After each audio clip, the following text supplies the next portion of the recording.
Hello નમસ્કાર વિદ્યાર્થી મિત્રો, ગુજરાત એજ્યુકેશન યુટ્યુબ ચેનલ પર આપ સર્વનું હાર્દિક સ્વાગત છે।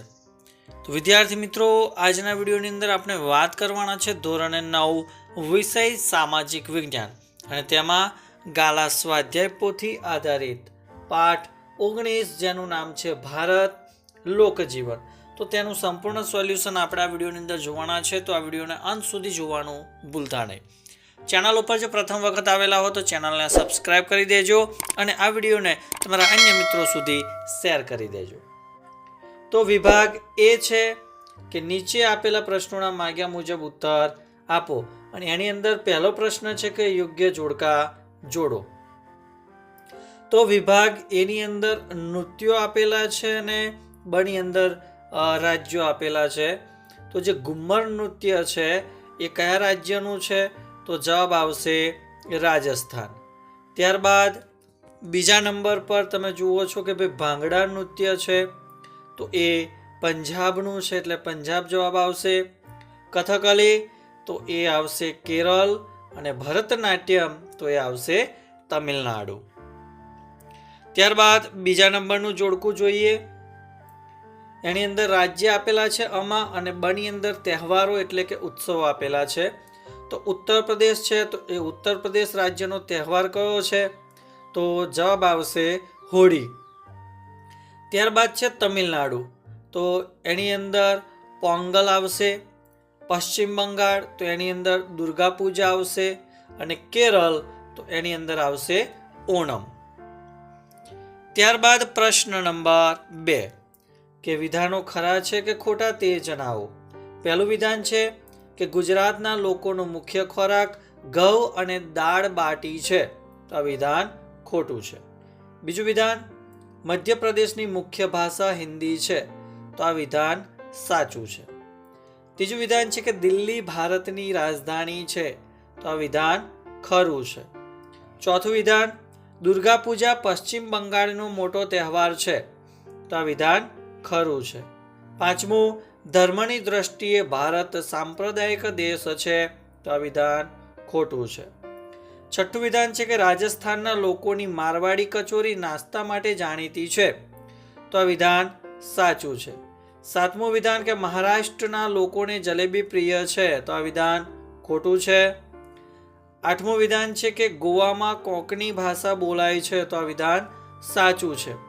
નવમું કે ગણગોર રાજસ્થાનનો તહેવાર છે, તો આ વિધાન ખરું છે।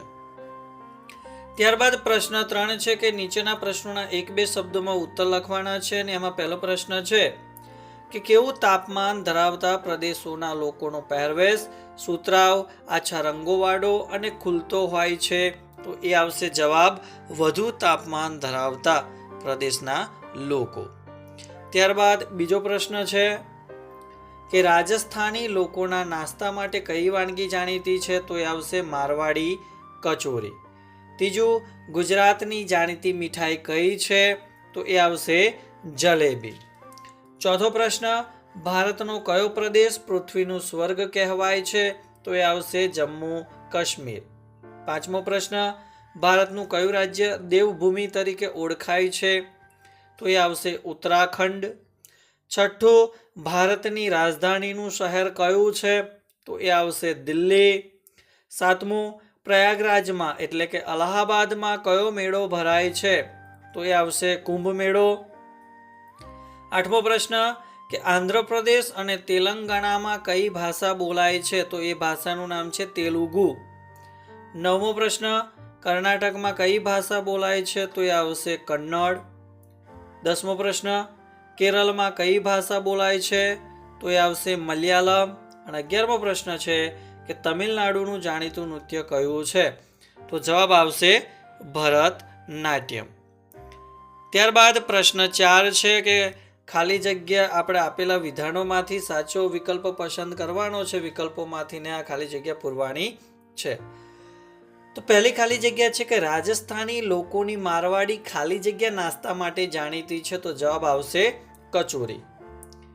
બીજું કે ગુજરાતમાં થાનગઢ પાસેનો ખાલી જગ્યાનો મેળો જાણીતો છે, તો એ આવશે તરણેતરનો મેળો। ત્રીજું, ખાલી જગ્યામાં શહીદોનો મેળો ભરાય છે, તો એ આવશે પંજાબ. ચોથું છે કે ખાલી જગ્યા તમિલનાડુનો મુખ્ય તહેવાર છે, તો એ આવશે પોંગલ. મહાકવિ ખાલી જગ્યાએ કહ્યું છે કે મનુષ્ય ઉત્સવ પ્રિય છે, તો એ આવશે કાલિદાસે. મહારાષ્ટ્રમાં ખાલી જગ્યાનો તહેવાર ભવ્ય રીતે ઉજવવામાં આવે છે, તો જવાબ આવશે ગણેશ ચતુર્થી. ત્યારબાદ પ્રશ્ન 7મો છે કે જમ્મુ કાશ્મીર પ્રાકૃતિક સૌંદર્યને કારણે ખાલી જગ્યા ગણાય છે, તો એ આવશે પૃથ્વીનું સ્વર્ગ. 8મું હિમાચલ પ્રદેશની ભાષા ખાલી જગ્યા છે, તો એ જવાબ આવશે પહાડી. ત્યારબાદ પ્રશ્ન 5 છે કે આપેલા વિકલ્પોમાંથી સાચો વિકલ્પ શોધવાનો છે. એમાં પહેલો પ્રશ્ન છે કે કેવા તાપમાનવાળા પ્રદેશના લોકોનો પહેરવેશ સુતરાઉ અને આછા રંગોવાળો હોય છે, તો જવાબ આવશે વધુ તાપમાન. બીજું, ઊંટના ચામડામાંથી બનેલા પગરખાં મુખ્યત્વે કયા પ્રદેશના લોકો પહેરે છે, તો જવાબ આવશે રાજસ્થાન. ત્રીજું, ગોવામાં કઈ ભાષા બોલાય છે, તો જવાબ આવશે કોકણી. ત્યારબાદ આગળ જોઈએ. ચોથો પ્રશ્ન છે કે પુષ્કરનો જાણીતો મેળો કયા રાજ્યનો છે, તો આવશે રાજસ્થાન. 5મો પ્રશ્ન, તરણેતરનો પ્રખ્યાત મેળો કયા રાજ્યનો છે, તો આવશે ગુજરાત. ગુજરાતમાં શિવરાત્રીનો મેળો ક્યાં ભરાય છે, તો જવાબ આવશે જુનાગઢ. અર્ધકુંભ મેળો ક્યાં ભરાય છે, તો એ આવશે ઉજ્જૈનમાં. કયો પ્રદેશ પૃથ્વી પરનું સ્વર્ગ ગણાય છે, તો જવાબ આવશે જમ્મુ કાશ્મીર.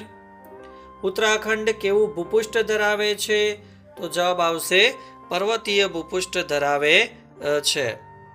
ત્યારબાદ 10મો પ્રશ્ન, માઘ મેળો ક્યાં ભરાય છે, તો એ જવાબ આવે છે અલ્હાબાદમાં. કયા નામે ઓળખાતી દાળનો ઉપયોગ દક્ષિણ ભારતના લોકો કરે છે, તો એ આવશે રસમ. ભારતમાં કુંભ મેળો ક્યાં ભરાય છે, તો જવાબ આવશે પ્રયાગરાજમાં. પોંગલ કયા રાજ્યનો મુખ્ય તહેવાર છે, તો જવાબ આવશે તમિલનાડુનો. કયા રાજ્યના લોકો જાત જાતના પરોઠા આરોગે છે, તો જવાબ આવશે પંજાબ. ત્યારબાદ વિભાગ બી કે નીચેના પ્રશ્નોના માગ્યા મુજબ ઉત્તર લખો. પહેલો પ્રશ્ન છે કે પશ્ચિમ ભારતના તહેવારો ઉત્સવો જણાવો. તો પશ્ચિમ ભારતમાં રાજસ્થાનમાં હોળી અને ગણગોરના તહેવારો, મહારાષ્ટ્રમાં ગણેશ ચતુર્થીનો તહેવાર અને મધ્યપ્રદેશમાં શિવરાત્રીનો તહેવાર ધામધૂમથી ઉજવવામાં આવે છે. પશ્ચિમ ભારતના બધા રાજ્યોના લોકો દિવાળી, નવરાત્રિ, શિવરાત્રિ, દશેરા, ગણેશ ચતુર્થી, ઈદ, મોહરમ, નાતાલ, મહાવીર જયંતિ, પતેતી, ચેટી ચાંદ વગેરે તહેવાર ઉજવે છે. બીજો પ્રશ્ન છે કે ઉત્તર ભારતના તહેવારો અને ઉત્સવો જણાવો. તો ઉત્તર ભારતના તહેવારો અને ઉત્સવોની વાત કરીએ તો વૈશાખી અને લાહોરી પંજાબના તથા ઈદ અને મોહરમ જમ્મુ કાશ્મીરના મુખ્ય તહેવારો છે. હિમાચલ પ્રદેશના કુલ્લુમાં દશેરાનો તહેવાર અનોખી રીતે ઉજવાય છે. હોળી ઉત્તર પ્રદેશનો મુખ્ય તહેવાર છે. આ ઉપરાંત ઉત્તર ભારતમાં શિવરાત્રિ, રામનવમી, જન્માષ્ટમી, દશેરા, ઈદ, મોહરમ, નાતાલ વગેરે તહેવારો ઉજવાય છે. ભાંગડા પંજાબનું અને કથક ઉત્તર પ્રદેશનું પ્રસિદ્ધ નૃત્ય છે. ત્યારબાદ પ્રશ્ન નંબર 3, દક્ષિણ ભારતના લોકો કેવો પોશાક પહેરે છે? તો દક્ષિણ ભારતની આબોહવા એકંદરે ગરમ અને ભેજવાળી છે. તેથી અહીંના લોકો ખુલતા સુતરાઉ કપડાં પહેરે છે. અહીંના પુરુષો લુંગી કે ટૂંકી ધોતી, પહેરન, ખભે ખેસ અને માથે પાઘડી પહેરે છે. સ્ત્રીઓ દક્ષિણી સાડી, ચણિયો અને કબજો પહેરે છે. ફૂલોની શોખીન સ્ત્રીઓ માથામાં વેણી પહેરે છે અને સાગર ખેડૂઓ અલગ પોશાક પહેરે છે. ચોથો પ્રશ્ન, પૂર્વ ભારતના રાજ્યો તથા બંગાળી પુરુષો અને સ્ત્રીઓનો પહેરવેશ જણાવો. તો બિહાર, ઝારખંડ, છત્તીસગઢ, ઓડિશા, પશ્ચિમ બંગાળ, સિક્કિમ, અસમ, અરુણાચલ પ્રદેશ, નાગાલેન્ડ, મણિપુર, મિઝોરમ, ત્રિપુરા, મેઘાલય વગેરે પૂર્વ ભારતના રાજ્યો છે. બંગાળી પુરુષો પાટલીવાળું ધોતિયું અને રેશમી જબ્બો પહેરે છે. જ્યારે સ્ત્રીઓ વિશિષ્ટ ઢબની બંગાળી સાડી પહેરે છે. ત્યારબાદ પ્રશ્ન 5 કે દક્ષિણ ભારતમાં બોલાતી ભાષા કયા કુળની છે? તો દક્ષિણ ભારતમાં બોલાતી ભાષાઓ દ્રવિડ કુળની છે. છઠ્ઠો પ્રશ્ન, બિહારની મુખ્ય ભાષા અને બોલીઓ જણાવો. તો બિહારની મુખ્ય ભાષા હિન્દી છે, જ્યારે મૈથિલી, ભોજપુરી, માગધી વગેરે બિહારની બોલીઓ ગણાય છે. પ્રશ્ન 7 છે કે યક્ષના માસી શારદાબહેન અને તેના માસા દિવાળી મનાવવા તેને ઘેર આવ્યા હતા. શારદાબહેને રસગુલ્લાનો ડબ્બો યક્ષને આપતા કહ્યું કે બેટા, અમારે ત્યાંની આ પ્રિય મીઠાઈ છે. તમે વિચારીને જણાવો કે મીઠાઈ કયા પ્રદેશની છે. એ પ્રદેશના લોકોનો પહેરવેશ અને તહેવાર વિશે જાણકારી આપો. તો રસગુલ્લા મીઠાઈ પશ્ચિમ બંગાળના લોકોની પ્રિય મીઠાઈ છે. પશ્ચિમ બંગાળના પુરુષો પાટલીવાળું ધોતિયું અને રેશમી ઝબ્બા પહેરે છે અને સ્ત્રીઓ બંગાળી ઢબે સાડી પહેરે છે. પશ્ચિમ બંગાળમાં દુર્ગા પૂજાનો તહેવાર ભવ્ય રીતે ઉજવાય છે. 8મો પ્રશ્ન છે કે તમે તમારા મમ્મી પપ્પા સાથે દક્ષિણ ભારતના પ્રવાસે ગયા છો. એક શહેરના બજારમાં ફરતા ફરતા તમને લુંગી અને ટૂંકી ધોતી પહેરેલા પુરુષો તથા માથામાં વેણી પહેરેલી સ્ત્રીઓ જોવા મળી. તમે વિચારીને જણાવો કે તેઓ કયા પ્રદેશના છે, તેઓ કઈ ભાષા બોલે છે, તેમના મુખ્ય તહેવાર કયા કયા છે. તો આ લોકો કેરળના છે. તેઓ મલયાલમ ભાષા બોલે છે. ઓનમ, નાતાલ, ઈદ અને શિવરાત્રી એ તેમના મુખ્ય તહેવારો છે. હવે આપણે વાત કરીશું વિભાગ સી કે માગ્યા મુજબ આપણે પ્રશ્નોના ઉત્તર લખવાના છે. એમાં પહેલો પ્રશ્ન છે કે પશ્ચિમ ભારતના લોકોનો ખોરાક શું છે? તો પશ્ચિમ ભારતમાં રાજસ્થાનના લોકોનો મુખ્ય ખોરાક બાજરી અને દાળ બાટી છે. અહીંના લોકોની મારવાડી કચોરી નાસ્તા માટે જાણીતી છે. ગુજરાતના લોકોનો મુખ્ય ખોરાક રોટલી, ભાખરી, દાળ ભાત, લીલા શાકભાજી, ખીચડી અને કઢી છે. જલેબી ગુજરાતની જાણીતી મીઠાઈ છે. ખમણ અને ગાંઠિયા અહીંના લોકોનું માનીતું ફરસાણ છે. મધ્યપ્રદેશના લોકોનો મુખ્ય ખોરાક રોટલી, લીલા શાકભાજી અને દાળ ભાત છે. પશ્ચિમ ભારતના દરિયા કિનારે રહેતા લોકોનો મુખ્ય ખોરાક ભાત અને માછલી છે. મહારાષ્ટ્રના લોકો સેવ ઉસળ ખાવાના શોખીન છે. ત્યારબાદ પ્રશ્ન 2 કે પશ્ચિમ ભારતના રહેઠાણો કેવા હોય? તો પશ્ચિમ ભારતમાં રાજસ્થાનના પશ્ચિમ ભાગમાં થરનું રણ આવેલું હોવાથી વરસાદ ઘણો ઓછો પડે છે. આથી અહીંના મોટા ભાગના મકાનો ધાબાવાળા હોય છે. અહીંના ગામડાઓમાં લોકો ઘાસ માટીમાંથી બનાવેલા મકાનોમાં રહે છે. ગુજરાત, મહારાષ્ટ્ર, મધ્યપ્રદેશ અને ગોવામાં લોકો ઈંટ, સિમેન્ટથી બનાવેલા પાકા અને સુવિધાવાળા મકાનોમાં રહે છે. કોંકણમાં વધારે વરસાદ પડતો હોવાથી અહીંના મકાનોના છાપરા ઢાળવાળા હોય છે. દરેક રાજ્યમાં જંગલ કે ડુંગરાળ પ્રદેશમાં વસતા વનવાસીઓ વાંસ અને લાકડામાંથી બનાવેલા છૂટાછવાયા ઝૂંપડામાં રહેતા હોય છે. ત્યારબાદ પ્રશ્ન 3 છે કે ભાઈ ઉત્તર ભારતના લોકોનો ખોરાક શું છે? તો ઉત્તર ભારતમાં પંજાબ અને હરિયાણાના લોકોનો મુખ્ય ખોરાક ઘઉં છે. પંજાબના લોકો ખોરાકમાં ઘઉંની તંદૂરી રોટી અને વિવિધ પ્રકારના પરોઠાનો ખૂબ ઉપયોગ કરે છે. પનીરવાળું શાક પંજાબી લોકોને ખૂબ ગમે છે. લસ્સી પંજાબનું જાણીતું પીણું છે.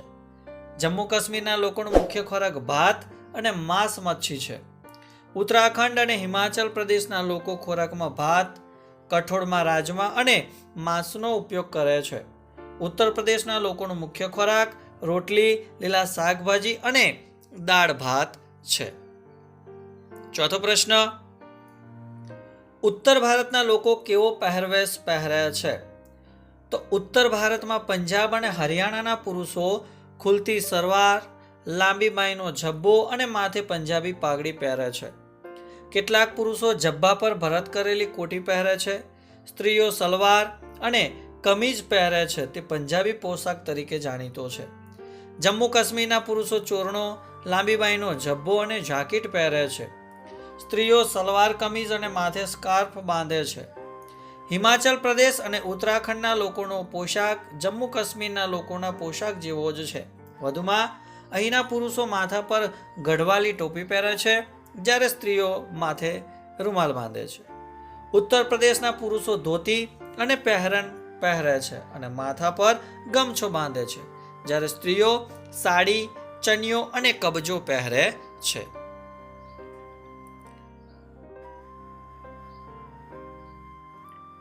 ત્યારબાદ પ્રશ્ન 5 કે ઉત્તર ભારતના રહેઠાણો કેવા હોય છે? તો જોઈએ તો પંજાબ અને હરિયાણામાં ઓછો વરસાદ પડતો હોવાથી મોટાભાગના મકાનો ધાબાવાળા હોય છે. અહીંના શહેરોમાં ઈંટ અને સિમેન્ટના સુવિધાવાળા મકાનો હોય છે. જમ્મુ કાશ્મીરમાં લાકડાના મકાનો જોવા મળે છે. કાશ્મીરમાં દાલ સરોવરમાં કેટલાક લોકો નૌકાઘરમાં રહે છે. હિમાચલ પ્રદેશ અને ઉત્તરાખંડમાં લાકડાના 2 માળના મકાનો જોવા મળે છે. મકાનના નીચેના ભાગમાં પશુઓ બાંધવામાં આવે છે, જેથી ઉપરના માળની લાકડાની બનાવેલી ફર્શ ગરમ રહે છે. હિમવર્ષા વખતે આવા મકાનો રાહતરૂપ બને છે. અહીંના મકાનોના છાપરા ઢાળવાળા હોય છે. છાપરા પર નળિયા તરીકે લીસા પથ્થર નાખવામાં આવે છે, જેથી મકાનો પર પડતો બરફ સહેલાઈથી નીચે સરકી જાય. ઉત્તર પ્રદેશમાં શહેરોમાં ઈંટ અને સિમેન્ટના સુવિધાવાળા મકાનો હોય છે, જ્યારે ગામડામાં મોટાભાગના મકાનો માટીના જોવા મળે છે.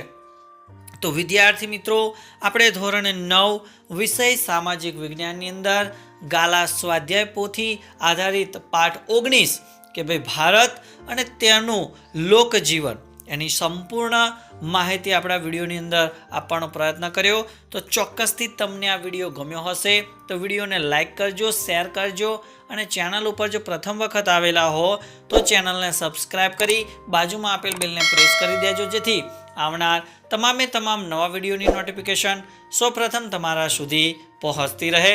તો પાઠ 20ના સંપૂર્ણ સોલ્યુશન સાથે મળીશું. ત્યાં સુધી જય હિન્દ, જય ભારત.